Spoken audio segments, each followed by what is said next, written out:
Welcome to the Iconic Podcast with me, Soon Yu, your host. The Iconic Podcast features candid conversations with successful Asian and AAPI leaders who share their personal journeys of challenges and triumphs. The Iconic Podcast is brought to you by the Asian American Foundation, by Gold House, and by the founders of the Asian Alumni Chapter of the Stanford Graduate School of Business, and is made possible through the generous support of Altos Ventures. There were definitely some screams and some real hard discussions, and we had to bring in some outside help, both in marriage counseling and professionally. We brought in advisors, we brought in people to help mediate some of these disputes and discussions. So it definitely wasn't easy. Welcome to the Iconic Podcast. I'm really excited to welcome my next guest, who's also a very good friend of mine, Ho Nam. Welcome to the podcast, Ho. Thank you. Great to see you. Yes, I am so excited to have you on.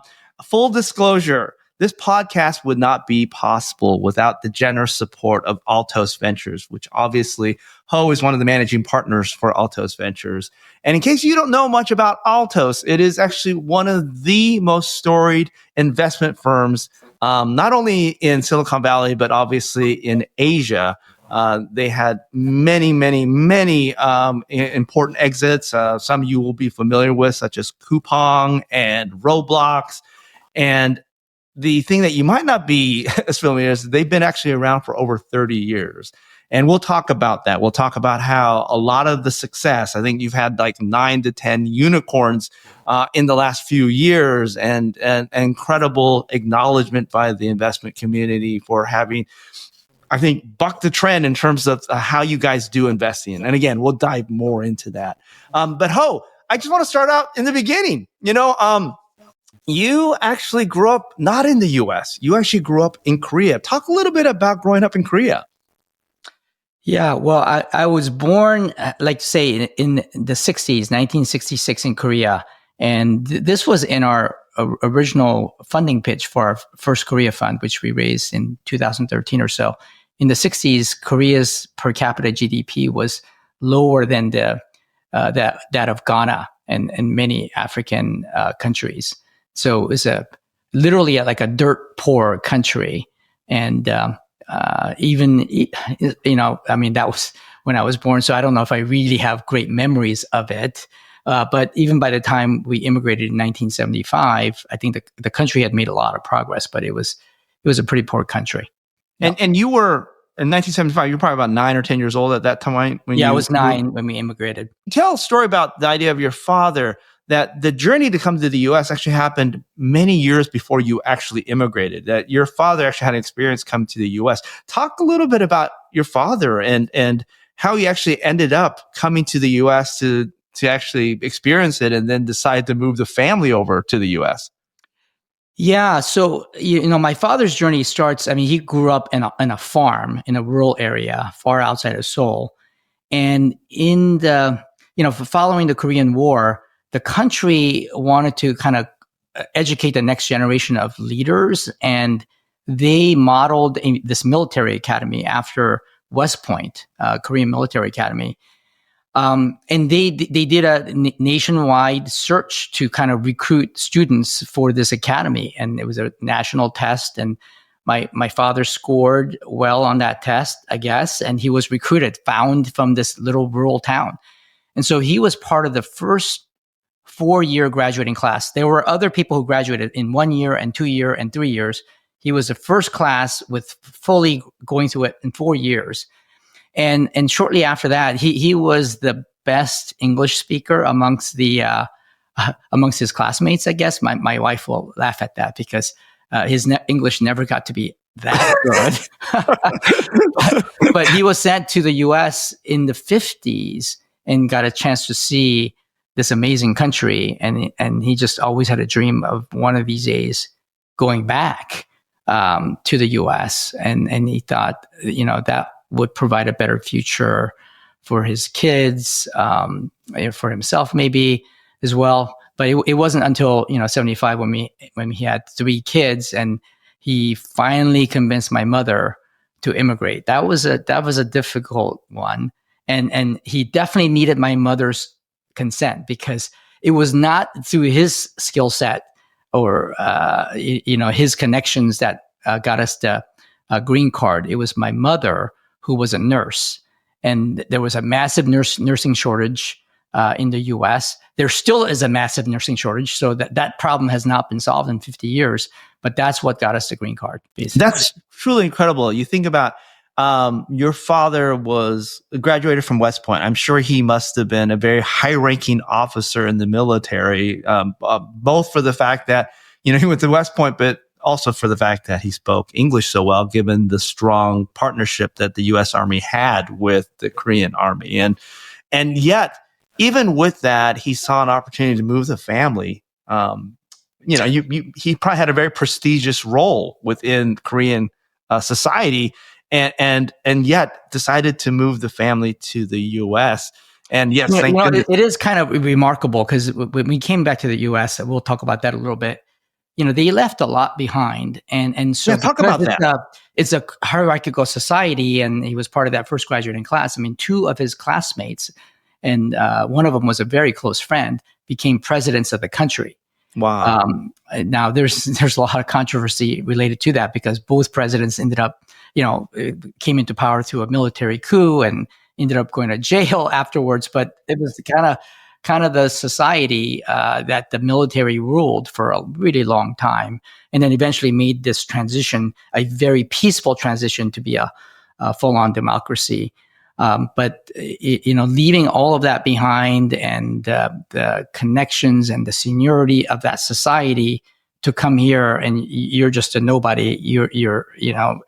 We had a whole series of little businesses, like starting with that little corner hamburger stand, kind of a thing. That's kind of what they did. That's truly incredible. Your parents were basically creme de la creme when it came to sort of Korean society. They were in the know. They knew the right people. And even with that, they decided to move to the U.S. and start again. And it sounds like they pretty much started with pretty much nothing. And you guys had to actually, do a bunch of small businesses to sort of make ends meet.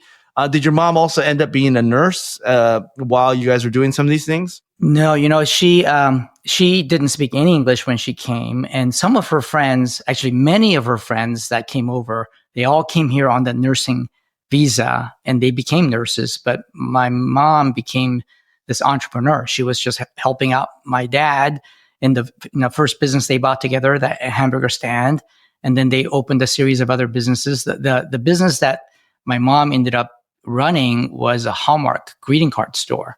And she had 2 greeting card stores at one point.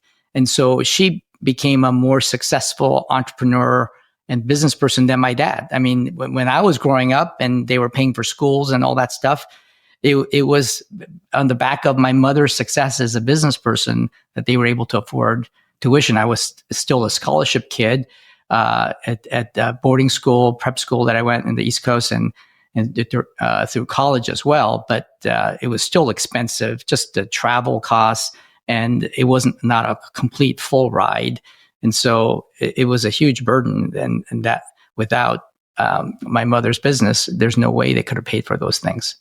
Yeah. So very humble beginnings. I mean, your whole education was funded through greeting cards of all things. So I guess your mom was quite happy that the U.S. tends to be very holiday. Call it holiday happy, right? we like to celebrate everything with cards, which is fantastic. Yeah, we knew all the holidays, Christmas was really huge. And the second biggest day of the year is Mother's Day. So wow. You just realize, Father's Day, you sell nothing. So it's about the mother, and then Valentine's Day is the third biggest day. Yeah. It's amazing that you know that, because you grew up knowing that. So talk about this idea. You grew up in Southern California, I believe, and in an environment with probably very few Asians at the time. Is that right? Yeah, we moved to Anaheim, Buena Park area, and it was a very white, kind of Caucasian neighborhood. We moved into this little apartment building, and And now, Buena Park and Fullerton area, it's huge Koreatowns over there. Yeah. And good Korean food too, right? yeah, great Korean food. So there's a big K-town, of course, in LA, but Fullerton, Buena Park area is just like K-town number 2. It's a huge population over there. So you're sort of that first wave, but I'm sure being that first wave, you probably experienced feeling like a minority, feeling sort of other. And can you talk a little bit about growing up being probably one of the few non-white kids in your school? Yeah. So, of course, it's mixed. You face both racism and being different, and people thought, they didn't know about Korea or Koreans. The only Asians they knew were Chinese or Japanese. So people thought I was Chinese, or, and they know Bruce Lee and martial arts, and so you could face racism and people challenging you to fights or whatever.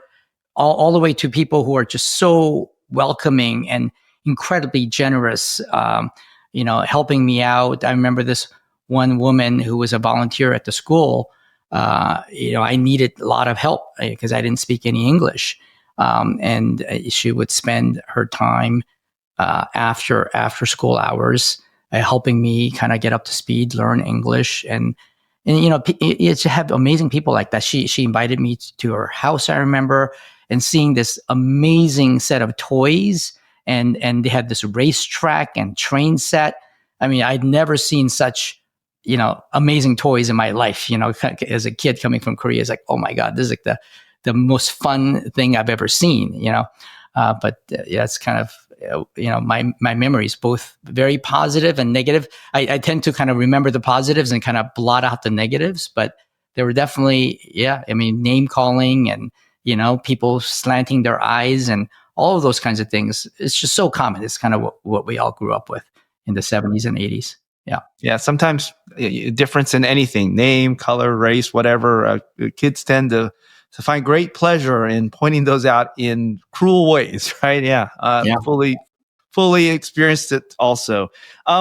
So talk about your parents, and I think there was one really seminal experience that they had in terms of both being different and being sort of identified for being different, but also I think their experience in being connected to community helped them. And I guess it's a long way of saying there was a lot of riots during the Rodney King sort of verdict, if you recall. And can you talk a little bit about, or it's actually before the verdict, it was, what happened with Rodney King and all the riots. And you guys had I believe, like, it was at a convenience store in a predominantly Black neighborhood. What was the experience like? And I believe at the time you were probably just out of college. Yeah, so the Rodney King riots happened in 1992. So it was right before I went back to business school. And I remember this, I was working as a VC, my first VC job at Trinity Ventures. And leading up to the whole Rodney King riots, I mean, like, we experienced the racial tensions that existed between the Korean community and the Black community. And it was really challenging at times. I mean, my mother's first greeting card store was in Inglewood, which is an all Black neighborhood. That's where the LA Lakers used to play. The Forum used to be there. And that was kind of an upper middle class Black neighborhood. And then they had a second store in a different town. I can't remember the name of it. And so this convenience store, corner convenience store, was after we ran those greeting card companies. And this was, again, in a predominantly Black and Latino neighborhood. And so when these riots started to happen, I mean, it was kind of surreal.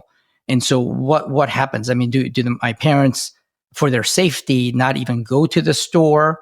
And when they used to drive to that store, they would drive right through Compton, Watts area. And they had to reroute because it wasn't safe to be driving through those neighborhoods to get to their store. But to protect the store, they felt like they had to be there. And it's a good thing that they had a reasonable relationship with the neighbors and the community. The community, they could have come to the store and burn it down because they were burning down all these Korean stores. in mostly in K-Town, or community could have supported. And thankfully, they didn't have this animosity built toward my parents. They had enough supporters in the community, but it was very dicey. My father had to sleep in the store. So my mother would go back and forth, again, routing to a different area. And, driving alone as a Asian woman. And my father slept there. And I remember he put up a picture of himself from the army days next to U.S. soldiers, saying, "Hey, I served with U.S. soldiers in the army," and also maybe as an intimidation tactic. Maybe he was in the army. Maybe he's got a gun. Who knows, right? But they're at the mercy of the community, and the store was open, but they kept the doors closed, and people would still come to the store, buy stuff. They still needed things, and they would open the door one customer at a time to let people in to buy their stuff. And they kind of kept that going all throughout that time period, which is incredibly intense. And here I was, working as a VC in the Bay Area, like in my cushy life. And I did not go down there to man the stores like I would have when I was younger, growing up, working at all the different businesses, all the different stores. But that's kind of what we had to live through. Yeah. It's an amazing experience at that time because this idea of anger, it needed to be directed, right? And I think Korean stores were probably just a natural target. And I think what's amazing, and we'll talk about this later in the podcast, is this idea that what we share with the Black community is actually far greater than what makes us different. And in fact, this idea of allyship is a central theme to the Altos story. You guys would not be around if it wasn't for a group of Black investors who saw the potential in your fund. And so we'll talk about that later in this podcast. But, I think this theme of working across different, minority groups and finding what's sort of shared versus what makes us different is very critical. And that experience probably from Rodney King probably gave you some of those insights that helped you later on.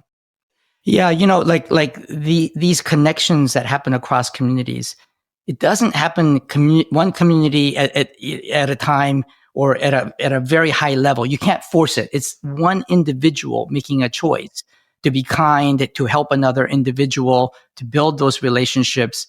And then hopefully that leads to more relationships and more people kind of building those bridges. That's kind of how it has to work, without the humanity of individual connections. And whenever I see that, I get so inspired by it. I want to support those people and figure out how to make more of that happen. I mean, there's a little nonprofit in Washington, D.C. So this is kind of outside of our core philanthropy area of focus. But, met this Korean person who basically started to volunteer in housing projects in Washington, D.C. And he kind of saw a need. It was part of his church work. And he continued his work. And kind of fast forward later, I think he's been working at it now 25, 26 years. He was a single person. And then he met his wife through this volunteer work. And then he had children. Now both kids, the second kid, youngest, is about to go to college. So he's going to be an empty nester here very soon. He's dedicated his entire life building bridges to the Black community, literally working with, people in the housing projects, working with young children, but he's been there for multiple decades. So these kids go off to college, and then some of them have come back and worked in his organization. And so many people have been placed into, jobs and careers. And now they work with adults as well as young kids. So, you have amazing heroes like that, amazing stories, I'm sure, like that all over the country. And you want to highlight that, and you want to, support people like that. So we've been giving to that organization every month. And now they've doing their first big capital campaign to buy a building to kind of expand their presence in the community. They're operating in multiple housing projects in the DC area. And you just love to see those kinds of stories play out. And it plays out over decades. You just can't fix it with a huge amount of dollars, in a broad scale. one person at a time, one relationship at a time, and compounding those relationships over multiple decades. That's just kind of a little snapshot of a tiny little nonprofit in DC. But we kind of exemplify that in kind of what we've done at Altos over many years as well. Are you ready to be part of a community that amplifies the voices of Asian leaders in business, government, and the arts? The founders of this podcast are members of the Asian Alumni Chapter of the Stanford Graduate School of Business, whose mission is to empower Asian and AAPI voices in our community. By subscribing to this podcast, you'll stay up to date on the latest Iconic episodes, and importantly, gain exclusive invitations to select Stanford Asian alumni events that can provide useful insights and a powerful network to help you on your personal and professional journeys. Go to iconicpodcast.com and subscribe today. Join us and be a part of a community that's shaping the future of Asian leadership. I am not very in tune, let's say, with my feelings. It's a constant work in process. So it's not like I figured it out, I hit rock bottom, and it's like, oh, I'm better now. It's like, no. It's a continual process. Yeah, for me. Oh, what's really amazing what you said is this idea that it starts with individuals and that we need to build bridges, sort of one individual with another individual. And the whole idea that it takes time, right? And I think this idea of it takes time is also probably a theme. And the idea of building bridges was also a theme in your Altos journey. Altos has been around for 30 years. And I would probably characterize this probably the first decade, second decade, and maybe this third decade. But success really didn't happen until sort of the last decade.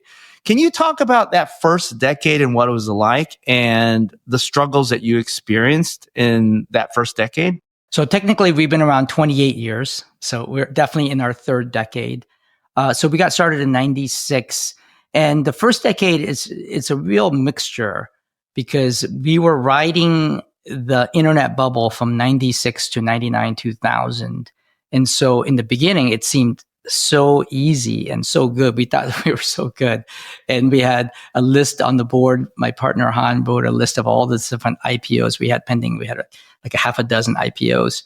And it all kind of imploded pretty quickly, starting in 2000. But even as late as August of 2000, our numbers looked pretty good. We actually had an IPO go out in August of 2000.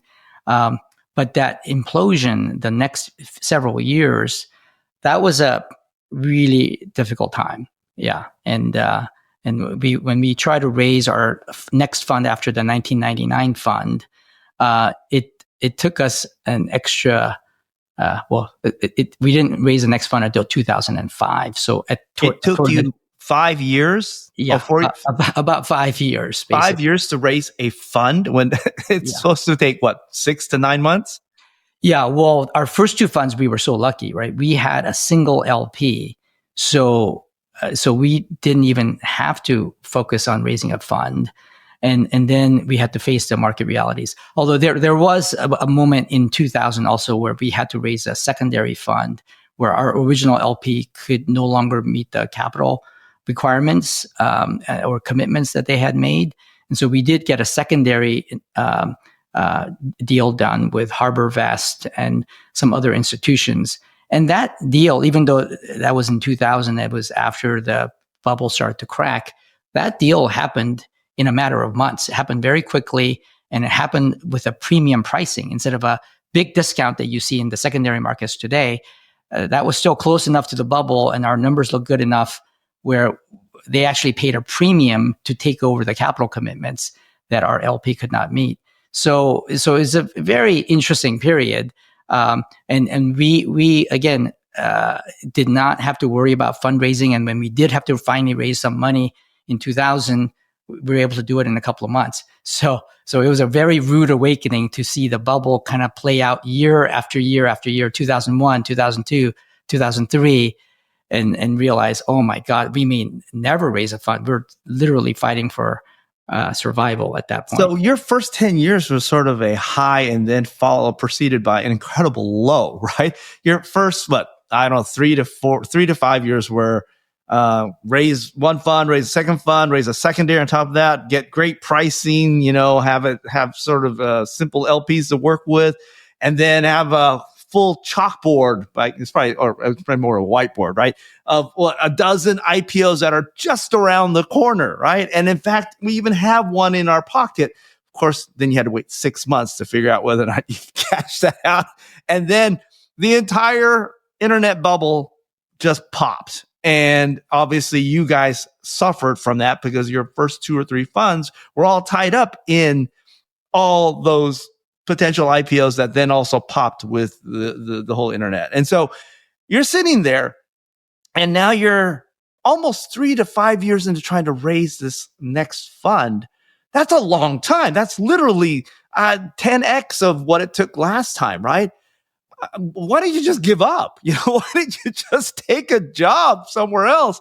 I mean, I'm sure it probably was really hard to pay people's expenses and to keep the company afloat and to pay rent. Am I exaggerating, or was that actually the situation for those 5 years?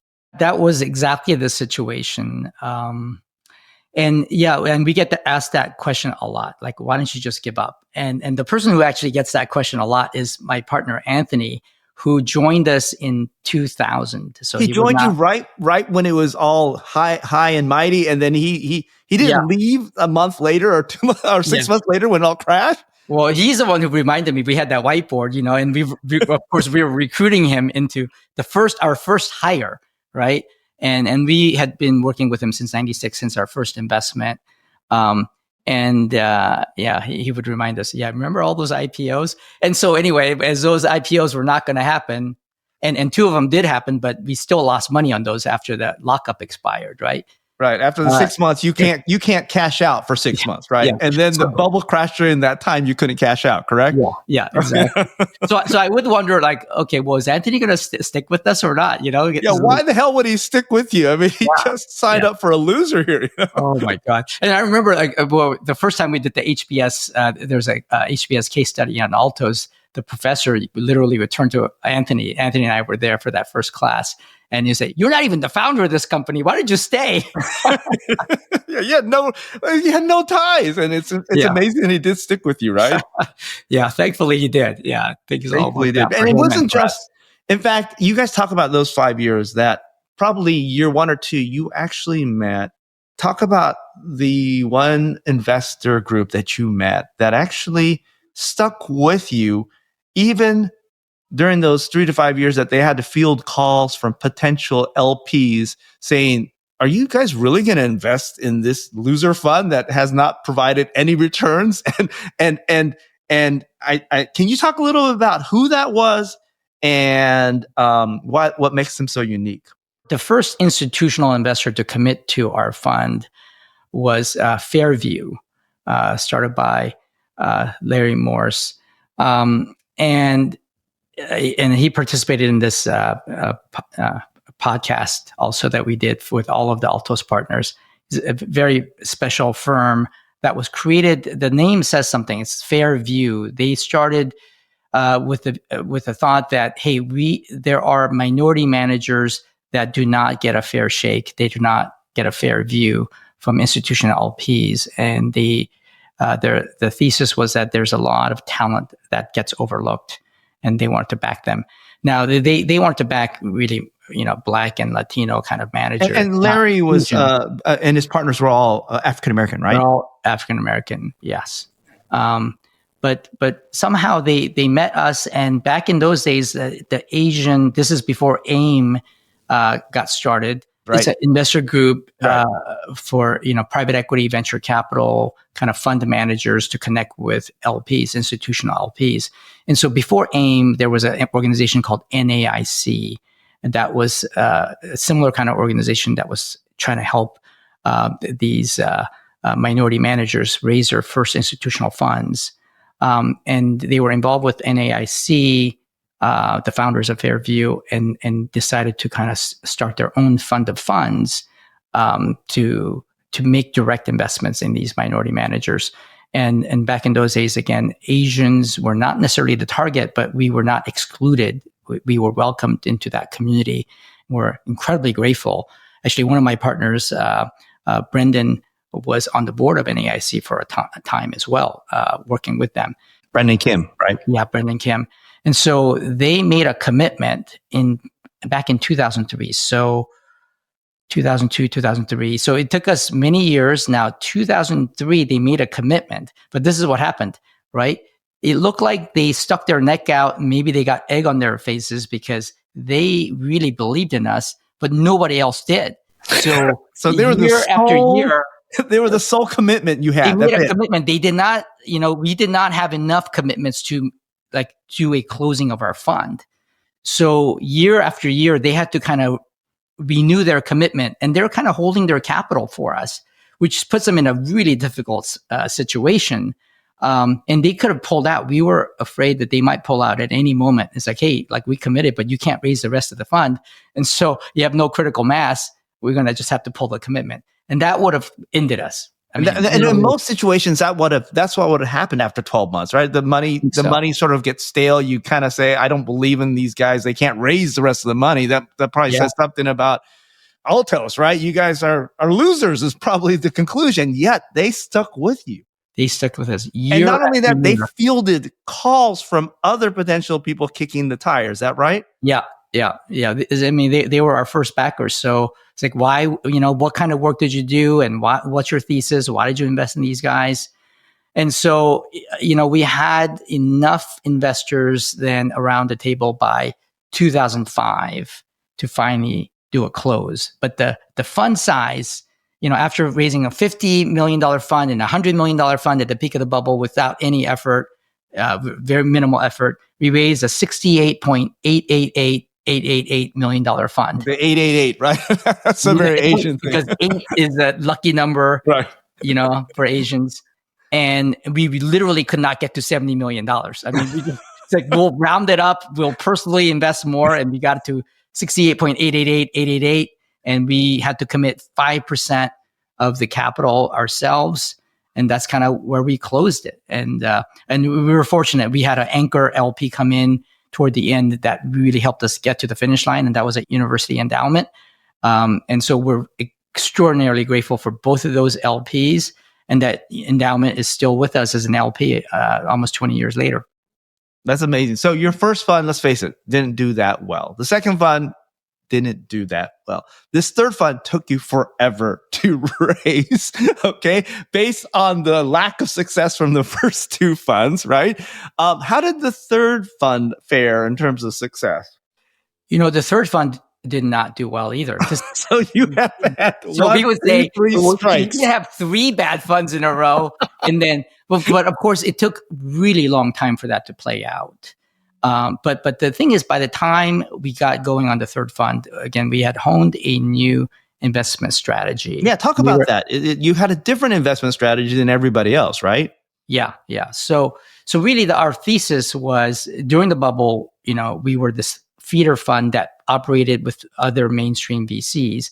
And after the crash, we said, hey, this model is not working well for us. It might work for the big brand name VCs, but we don't know how to play that game. We're really bad at that game. And we went back to the drawing board, looked at what was happening in our portfolio. And some of the companies that really could not raise any money or could only raise very little, that had to kind of bootstrap their way to profitability, they were showing some real signs of life. Like one of these companies that could never raise any more money after our Series A, they got to profitability. They ended up paying over 10x on dividends.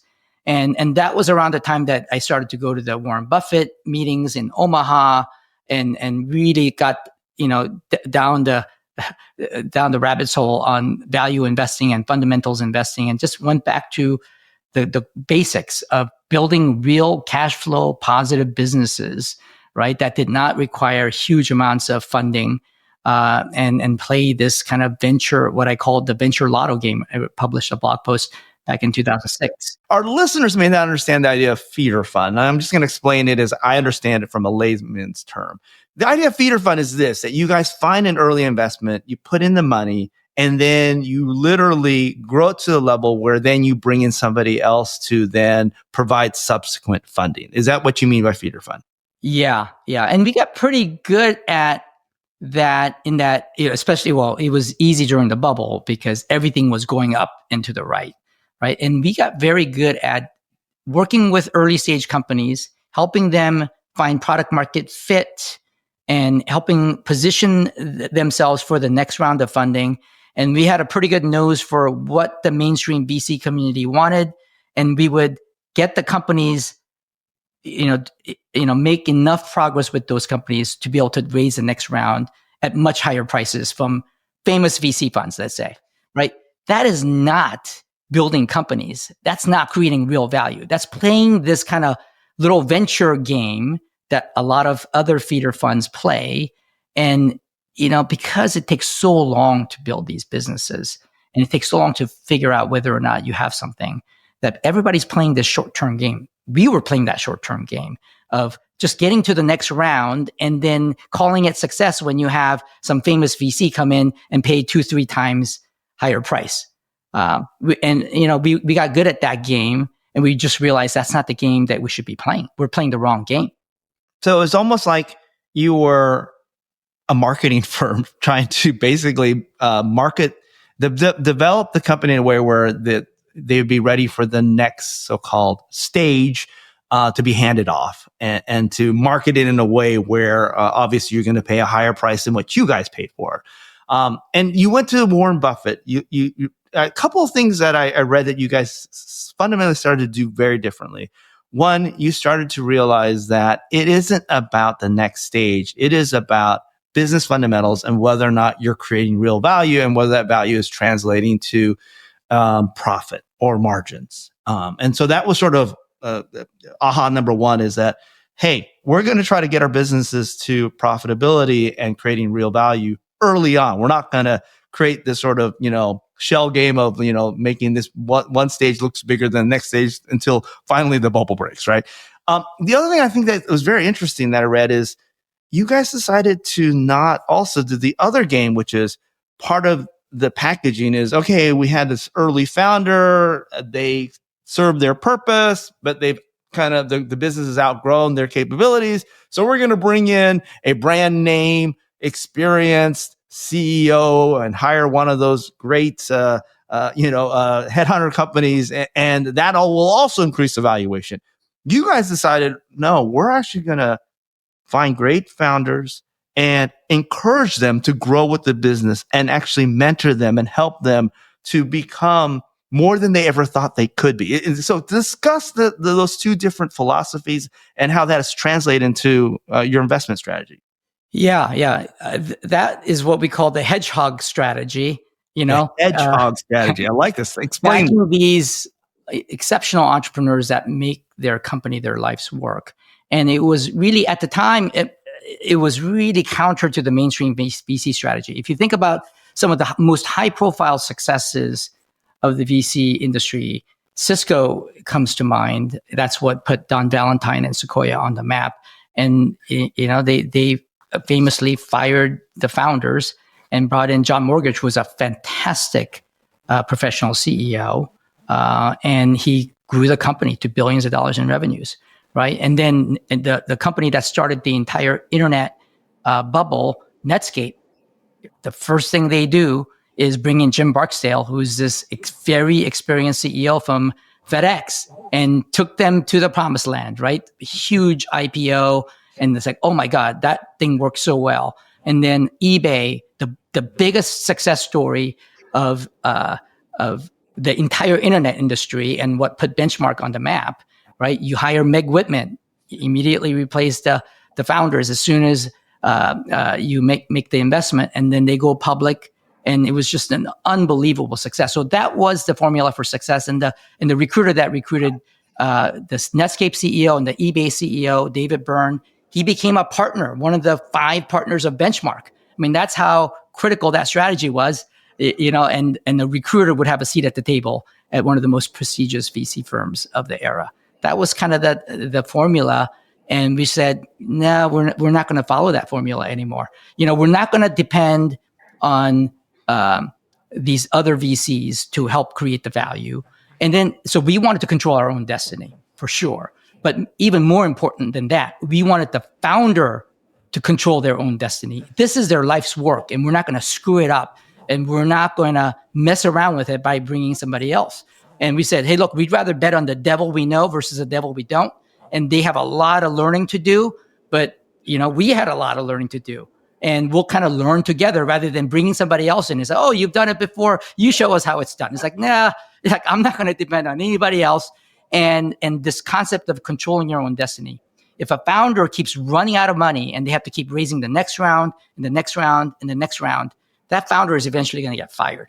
And certainly that founder, if they survive, they're going to learn, like we did, how to please the next round investors rather than thinking about, how do I build this company built to last and build it the way I want to build it and build it as if I'm going to be an owner of it forever. So we wanted the founders to be able to control their own destiny.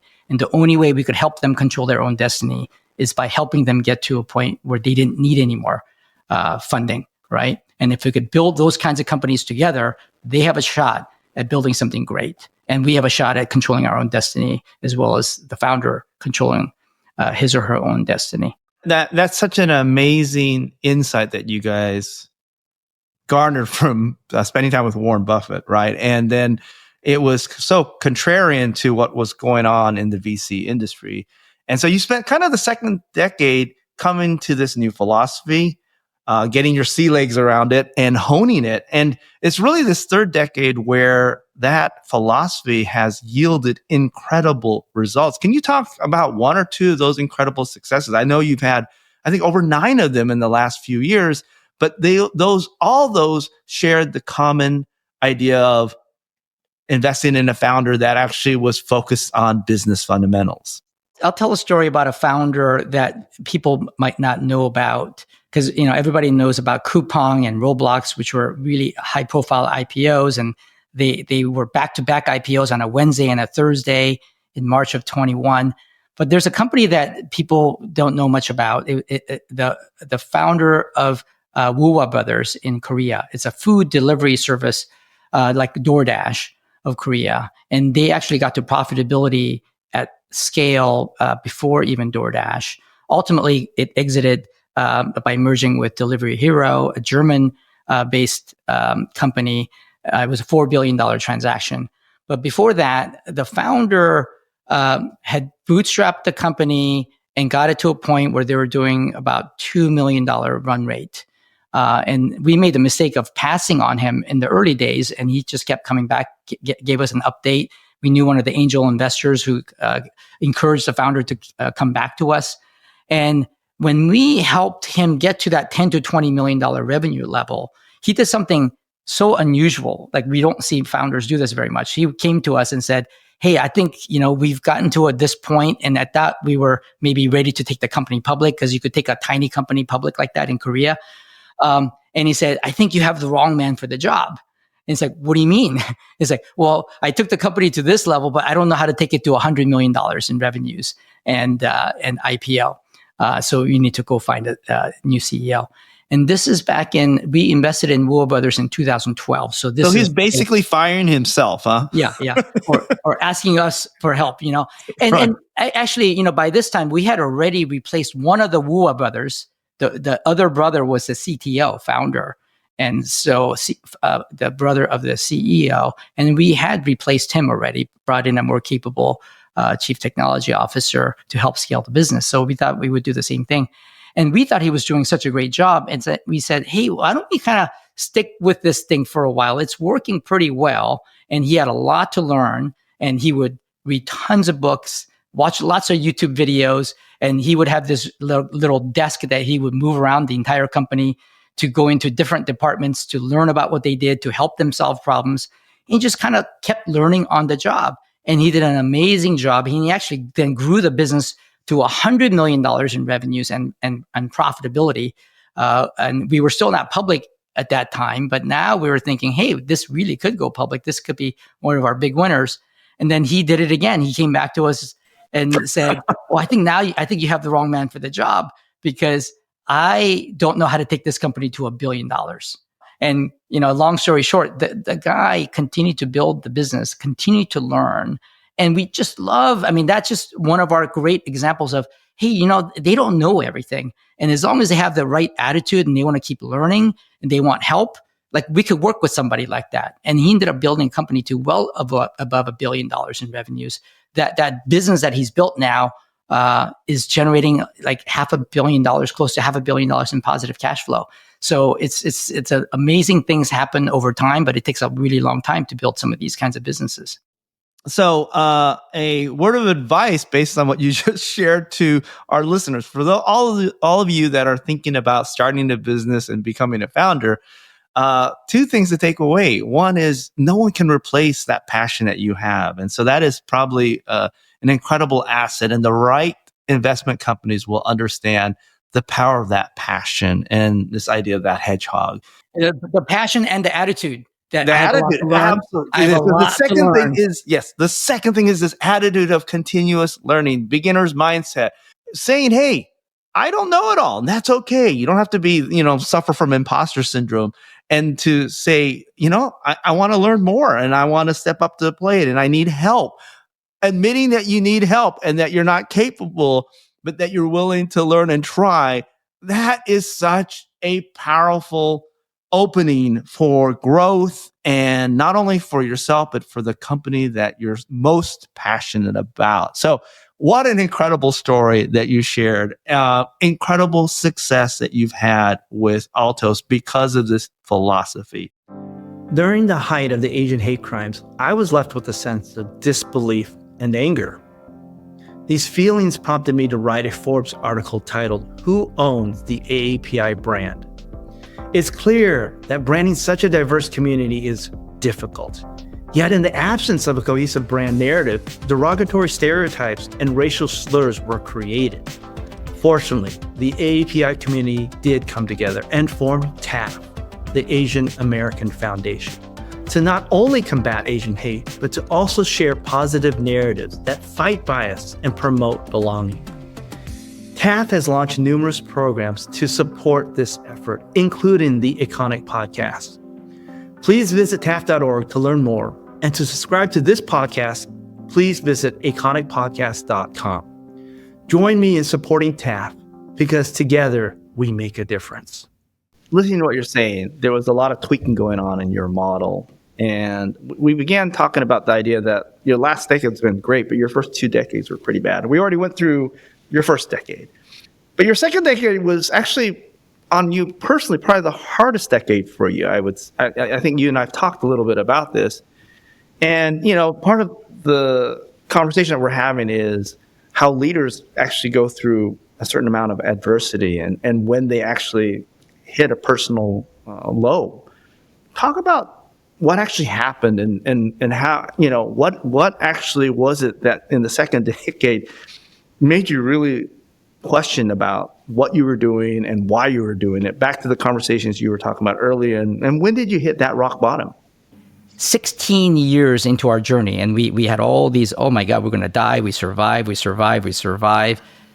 Like, oh, do you build more resilience? I don't know. You just kind of look at yourself and say, you've done 4 funds now and you still haven't made any money. 4 funds, like, no what money. the heck, Oh, goodness. Right. And I just think, each of the 3 partners here, kind of dealt with it differently. I think I probably handled it poorly. I handled it worse than anybody else. I think I took it kind of hard personally. One of the things I was thinking about was, like, here are these 3 partners who I think are all fantastic, and each of them individually, I think, are superstars, and I think had promising careers, and they were doing well in their in their jobs and their lives.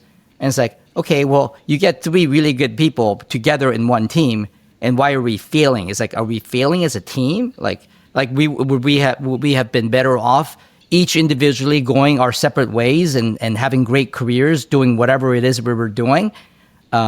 So these are all things that, I don't know if it were on my mind or not, but I think I was probably a little bit in denial.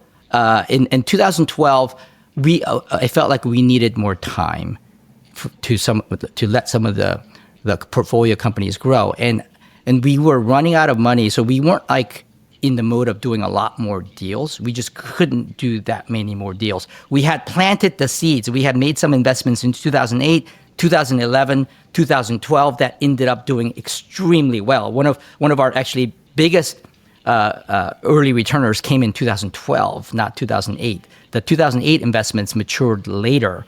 But by 2012, again, it was just too early. We had just made that investment, and we had no idea how it's going to play out, right?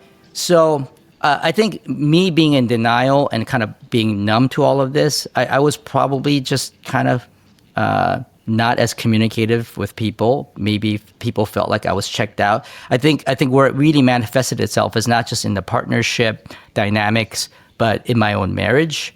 We had to go through some difficult times. We had to communicate. We had to, I had to be more present for my family, and I was not present. I was just kind of checked out, doing my thing in my little bubble, trying to cope and trying to deal with some of these issues. And so, luckily I had great partners, both personally and professionally. People kind of, stuck with me. And not necessarily in the most gentle way. There were definitely some screams and some real hard discussions, and we had to bring in some outside help, both in marriage counseling and professionally. We brought in advisors, we brought in people to help mediate some of these disputes and discussions.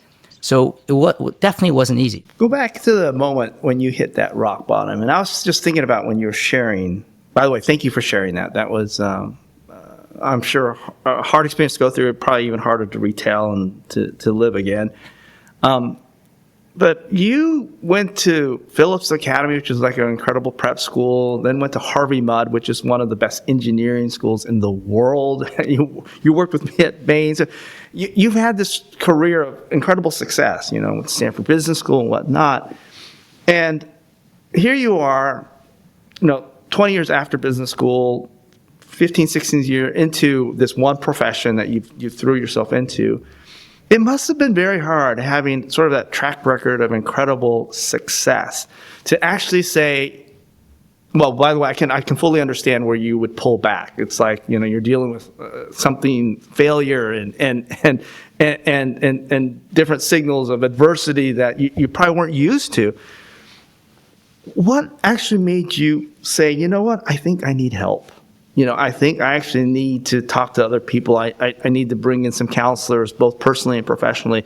That's a really hard thing for people that have grown up with incredible track records of success to say, you know what, I don't know anymore, and I actually need help. Well, it's funny. I kind of, when you say that incredible track record of success, all those schools, degrees, whatever, jobs, I'd say those are all just incredible credentials, but not success.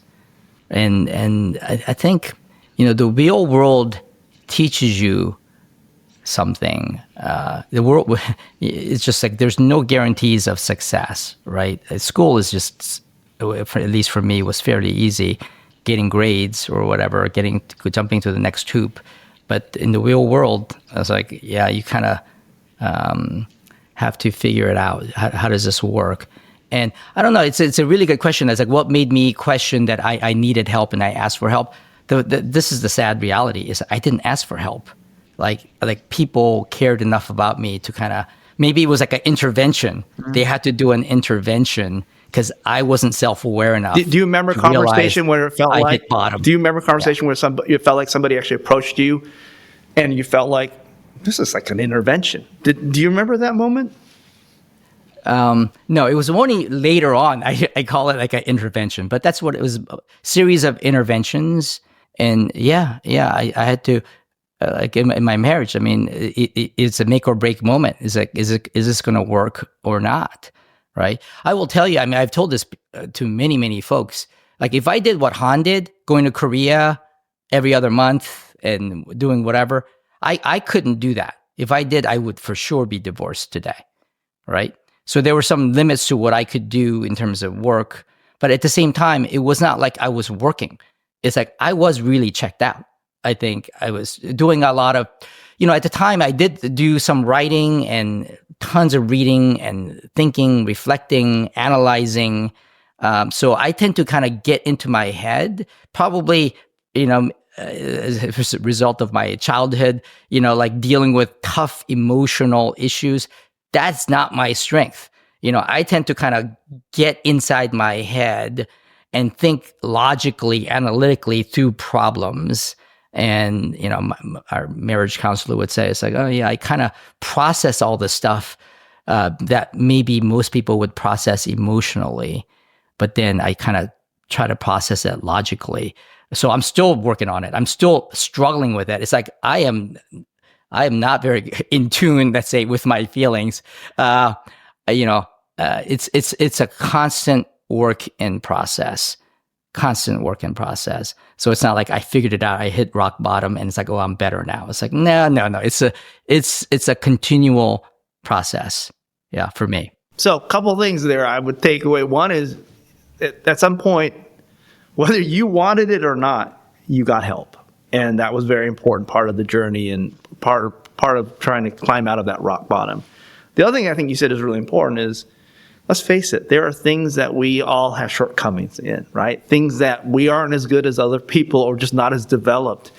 And just because we have a moment of epiphany and call it learning, going to bright on that is probably going to be a lifelong struggle in terms of, shoring up that gap or filling the gap, so to speak. And I think these are important learnings as we think about it, especially, being Asian and the whole idea of the model minority. The expectation is that we're going to deliver perfection and we're going to work our butts off to do that, and nothing else is acceptable, right? And that's not reality. That is not reality. And then sometimes I think this idea of our winning formula actually becomes our blind spots.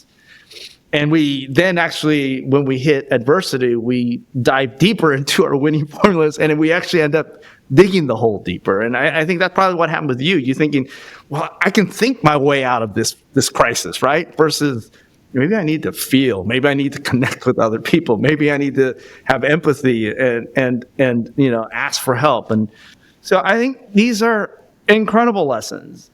Yeah, and look, during the process, right, we had help on the partnership and marriage, and also individual help, psychologists, psychiatrists. I sought help, gurus, meditation centers. Wow. Like I've done a whole bunch of different things over the years, right? And I'm still doing it. I'm still, going to, various things and seeing people. Look, I think over the years, I mean, this has been kind of one of our investment theme areas as well, kind of this loneliness epidemic and this mental health crisis. So that's an area, and I think the mental health crisis in the Asian community especially, I think is very, very serious, because in Korea, in Asia, they don't kind of recognize some of these issues. If you are feeling sorry for yourself and you whatever, it's like, what the hell? What's wrong with you? Like, just get up, get back up again, and just go, right? And you don't get a whole lot of empathy, sympathy. I was certainly not going to get it from my parents. So this is one of the areas. It's been an area of interest on investing side for our funds, for me personally, on the philanthropy side, as well as some funding some for-profit kind of organizations, and so there, there's a lot of work that needs to be done still, old people are suffering, younger people, and we invest all over the world. It's a global problem. So I don't have any easy answers. I'm just kind of dealing with my own issues, but then doing what I can in terms of personal philanthropy and professional, kind of whatever we can to try to help people out and fund interesting initiatives that are happening out there that we see. It sounds like you're already preparing for this next generation of investors to follow you at Altos, which I think is really fantastic. So what does the future hold for you, Ho? And what are you looking forward to? And what advice would you give to this next generation? I'm excited by our next generation of investors here. They are more talented, smarter, and better capitalized, and have better kind of environment to learn than we did, I think.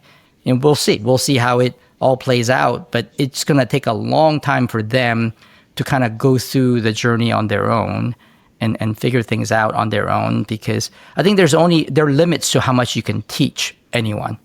You have to just kind of figure some of this stuff out for yourself. You have to want to learn. You have to be passionate about the pursuit. And so you can't kind of, spoon feed, these bits of wisdom, in a silver spoon to somebody. They're not going to absorb it. They'll spit it right back out. They're going to have to kind of want it and go for it. And we will kind of provide some guardrails, and maybe some inspiration, but there's only so much we can do. So, it's a bit of it's an apprentice job. They'll learn by doing it together with us, and we'll enjoy kind of doing it. Well, thanks for the time today. I actually am very encouraged that this fourth decade of yours is actually going to be one where it's going to be a combination. I don't think it's you kind of gave me some insights. I don't know if it's about generational. I think it's about how do you continue to grow yourself while you bring other people along for the journey and help them grow, right? And then at some point, they're going to help others grow. And it's not something where it's about a replacement, because as long as you're still growing and helping them grow, then, I just think it's about scaling and expansion. So I think I'm very bullish. I mean, you guys have already had an incredible last decade, and I'm looking forward to the next decade for Altos Ventures. Thank you again, Altos, and thank you again, Ho. It is an amazing interview, and I really, really appreciate the time you spent with us today. Thanks, Soon. I think you're the only one who could get me to talk about some of these things. Appreciate it. Thank you. Thanks, guys. Good to see you. Listen to all episodes of Aconic on aconicpodcast.com. You can also catch new episodes on Apple, Spotify, or wherever you get your podcasts.